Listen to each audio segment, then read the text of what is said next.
যুক্তরাষ্ট্রের president Donald Trump ফ্রান্সের president Emmanuel Macron ও তার স্ত্রী ব্রিজিট ম্যাক্রোকে নিয়ে ব্যক্তিগত কটাক্ষ করে নতুন বিতর্কের জন্ম দিয়েছেন। একটি ব্যক্তিগত মধ্যাহ্ন ভোজে ট্রাম্প দাবি করেন যে ফরাসি ফার্স্ট লেডি তার স্বামীর সঙ্গে অত্যন্ত খারাপ আচরণ করেন এবং 2025 সালের একটি ভাইরাল ভিডিওর সূত্র ধরে তিনি মাইক্রোকে উপহাস করেন। ব্যক্তিগত আক্রমণের পাশাপাশি ট্রাম্প ন্যাটোর কঠোর সমালোচনা করে একে কাগুজে বাঘ বলে অভিহিত করেন এবং মধ্যপ্রাচ্য সংকটে ফ্রান্সের সহযোগিতা না পাওয়ার ক্ষোভ প্রকাশ করেন।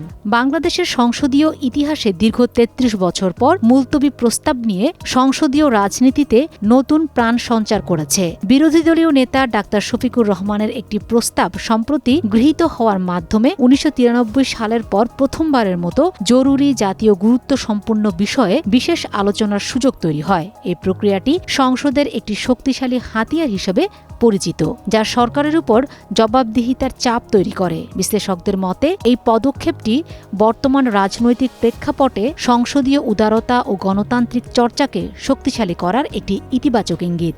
জ্বালানি সাশ্রয়, দোকানপাট ও শপিং মল বন্ধের নতুন কর্মসূচি, আন্তর্জাতিক জ্বালানি সংকট ও মধ্যপ্রাচ্যের যুদ্ধ ব্যবস্থার প্রেক্ষাপটে দোকান ব্যবসায় মালিক সমিতি একটি বিশেষ সিদ্ধান্ত গ্রহণ করেছে। সিদ্ধান্ত অনুযায়ী এখন থেকে দেশের সব দোকান, বাণিজ্যিক প্রতিষ্ঠান ও শপিং মল রাত 8টার মধ্যে বন্ধ করতে হবে। তবে জনস্বার্থের কথা বিবেচনা করে হোটেল, ফার্মেসি, কাঁচাবাজার এবং অন্যান্য জরুরি সেবামূলক প্রতিষ্ঠানগুলোকে এই সময়সীমার আওতামুক্ত রাখা হয়েছে।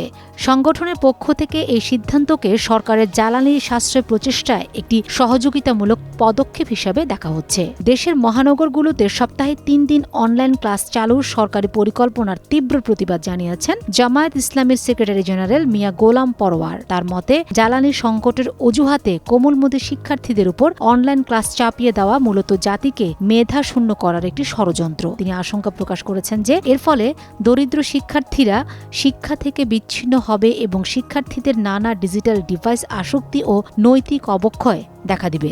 তিনি অবিলম্বে এই সিদ্ধান্ত প্রত্যাহার করে সশরীরে পাঠদান নিশ্চিত করার দাবি জানিয়েছেন।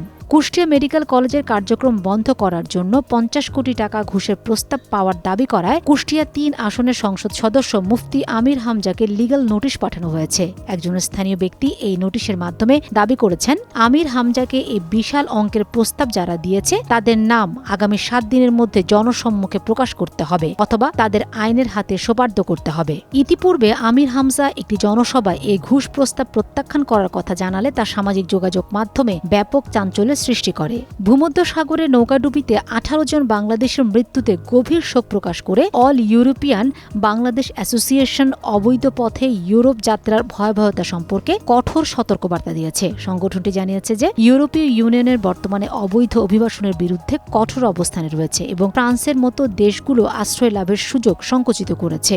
এই পরিস্থিতিতে তারা সাধারণ মানুষকে মানব পাচারকারীদের খপ্পরে না পড়ে যথাযথ কারিগরি দক্ষতা অর্জন করে বৈধ উপায়ে ইউরোপের শ্রমবাজারে প্রবেশের আহ্বান জানিয়েছেন।